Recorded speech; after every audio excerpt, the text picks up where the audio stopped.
The universal consciousness is your mind, which is called individual consciousness. And Ayurveda so beautifully describes. In Ayurveda, the mind has 5 levels. The child's mind is called manas. Do you know what manas is? It is compared to a dark room with a window. So you sit inside the dark room and you look out the window, somebody passes that way. You smile at him. Someone else passes, smile at him. A dog goes, smile at that. A thunder comes, smile at that. In short, a baby, do you know how many times it smiles? 500 to 1000 times a day. This baby is absolutely healthy. Now you send the child to school. Alexis Carrel, a Nobel laureate, wrote a book called Man the Unknown, in which there is a sentence. He says, beautifully he says, see, now we all think that going to school is the best thing, isn't it? Anybody has any doubt? Going to school is the best thing. But do you know what Alexis Carrel says? Every newborn child is a genius. I am quoting. This girl said, quote, unquote, not at the end. You say quote, then say that, and then say unquote, full stop. Okay? Next time. Now, what did he say? It's very interesting. Every newborn child is a genius, only to be converted into an idiot in school. Put on those fans, because that boy is feeling very warm. He is fanning himself. Switch on those fans. Some of the fans are not running. It's very warm for him. He is very uncomfortable there. Every child, newborn child is a genius, only to be converted into an idiot in school. This is true. Rabindranath Tagore went to school. First class. Very difficult. Second class he failed. So he came and told his father, who was a very intelligent man, a lawyer and a very rich man. He could do anything. He could even ask Yashovarma to give him a seat in SDM college. He didn't do that. The boy comes and says, Dad, I don't want to go to school. Do you know what his father said? Okay, if you don't want to go to school, don't go to school. He didn't go to school. Rabindranath Tagore did not go to school. Did you get that? Right. But how did he get a Nobel Prize in 1913? He wrote in Bengali a poem called Geetanjali. It was so good that people said, see, if you had gone to school and studied English, you could have written it in English and it would have been a great thing. He said, to learn English, do I have to go to school? He taught himself English in 2 years. And 1911, he wrote the Geetanjali de novo in English. And this poem came out, nobody recognized, because who knows Rabindranath Tagore somewhere in Bengal? World was only England, the British Empire.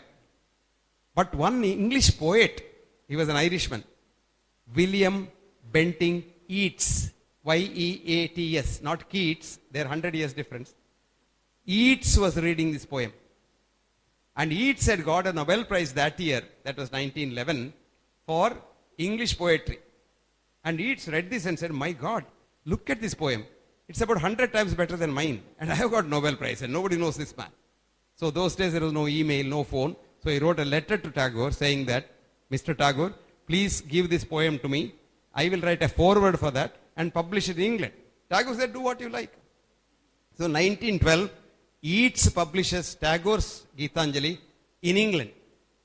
1913, Tagore gets the Nobel Prize for English literature, English poetry. A man who did not go to school gets the prize for English poetry. Can you believe that? So, you send the child to school. Manas of the child now gets fed with ideas. See, this is called buddhi. Second level of mind is called buddhi. What is buddhi? This is cow, that is dog, this is man, that is this thing. The child so far thought everything is same, loved everyone. So now, buddhi is past experience which is taught in school. That's okay. Even there the child probably smiles at the dog and the cat and the tiger and man also. Then you get into another stage, which is called chitta. You read something, a lot of people read a lot. Morning till evening they read, but nothing gets in. They keep on reading and say, I've read this book, I've read that book. And this ideas come in, and then you get yourself, aham, me. That aham concept comes in, me concept. And that is a level of chitta. So, manas buddhi, chitta. At the chitta level, you get yourself into it. Now, in the manas, B.M. Hegde is passing there, child smiles. It goes to school and the teacher has said, anybody who is a mundu and a shirt, he is a man. So, it says, B.M. Hegde smiles. Doesn't matter. But when it comes, aham comes, I don't like that rascal. You see, this is the problem. The problem for mankind starts at the level of chitta. That is why Patanjali said, chitta, vritti, nirodha, yogaha. So if you can make the mind tranquil, you become a yogi. Yoga is not kusti that you see on the television. No, no, no. Yoga is simply trying to make your mind universally compassionate and mind tranquil without vritti or undulations. And you must always try to stop that. That is called yoga stage. There is another shastra called Viveka. You must have, some of you might have heard about Viveka Chudamani. If you read Viveka Chudamani, it tells you that you don't have to worry about anybody. You can always say, okay, I don't like B.M. Hegde. So what? Let him be B.M. Hegde. Let him do what he likes. I will do what I like. Why should I worry about B.M. Hegde? That's one level. But in Indian concept, the mind of a child in Ayurveda, you can go one step further up, where the level is called Purusha. So now the first level is Manas, second level is Buddhi, third level is Chitta, fourth level is Purusha. At Purusha level, you say, okay, B.M. Hegde is going there, I don't like him, but I don't want to talk to him, let him go to hell. That's Purusha level. You're okay, you're better than the Chitta level. But if you really want to be happy, you have to go another step of mind, which is called Ishvara. Ishvara doesn't mean God.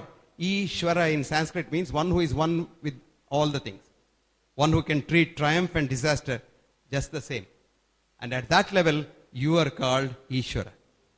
So the 5 levels of mind described in Ayurveda are so beautiful, which tells you how you can, by real training, become at any level of the mind. So even if you go to school, you don't necessarily have to be an idiot if you have Viveka. So elevate your mind.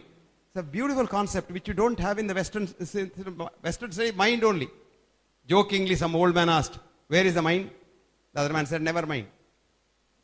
And someone said, what is matter? No matter. No, today we know where the mind is. Mind is in every cell of every organ. Recently, one of my friends, Magdi Yaqub, did a heart transplant. He removed the heart of a young boy who had an accident and put it to a patient who was dying of a heart failure. Man recovered. Of course, it's not as easy as that. A lot of drugs you have to take every day. He recovered. But one thing happened. This man was a vegan before the operation. He was a vegan. You know, doesn't even eat eggs. Doesn't even look at milk. But after the operation, he wanted only chicken nuggets. Every day, morning, evening, he was asking for chicken nuggets. Then everybody was surprised. How did this happen? Then they went back to find out from the donors. This young boy who died, his parents' house they went and found out, he says, this boy was only eating chicken nuggets. So that idea is transplanted here. The mind of the child has come here. And then, then only you know that every organ is a mind. You can have, let us say, your hand is cut off in an accident, God forbid. You lose the hand. But sometimes that pain of the hand which was crushed under the car is there, it impresses the area of the brain where this hand is represented. Now the hand is cut off, but still at times when the patient is worried, he gets pain in that hand which is not there, which is called phantom pain or a phantom limb. All this is because you have a representation in your mind everywhere. So this is about the mind in the Western concept, mind in the Eastern concept.